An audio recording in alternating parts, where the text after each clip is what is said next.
Par integrācijas modeli un to, kā iekļaut citautiešus mūsu vidē, joprojām diskutē. Mūsu Latgales kolēģi uzklausīja neiroķirurgu no Šrilankas, kurš Latvijā dzīvo jau 14 gadus. Kļūt par ārstu bija nevis viņa sapnis, bet gan vecāku vēlme dēlam nodrošināt labāku nākotni.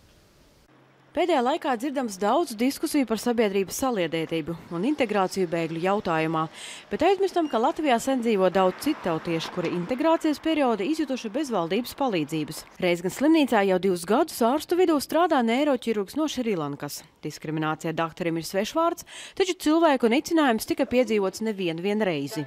Tiešām bija daži, kas ar šķībām acīm skatās. Pēkšņi viņš atnāca un tad nošpāra. Un tas tiešām bija viens tā moments, kur es jūtos, ka pagaidiet, bet es nekad uz suniem tā nedaru. Latvijai ir maza pieredze ar tiem cilvēkiem, kuri tiešām vēlas integrēties, un ar tiem, kuri atraduši savas mājas Latvijā. Un iespējams nākotnē tādu būs vēl vairāk, uzskata doktors Malinka. Neviens cilvēks nav stūp, tikai gribēšanas jābūt.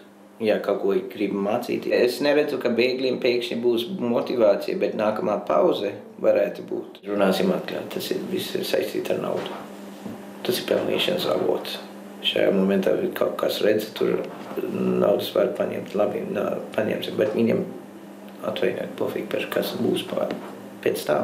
Un tur ir tā problēma. Es uzskatu, ka viņš ir integrējies Latvijā un viņu saprot pacienti. 6 gadu laikā gandrīz 3 reizes pieaudzis 3. valstu pilsoņu skaits ar termiņu uzturēšanās atļauju, un šogad personu skaits sasniedzis teju 24 000.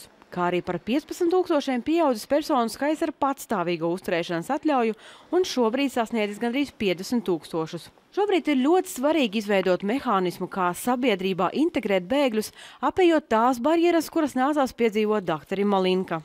Jūs tagad esat kuras valsts patriots?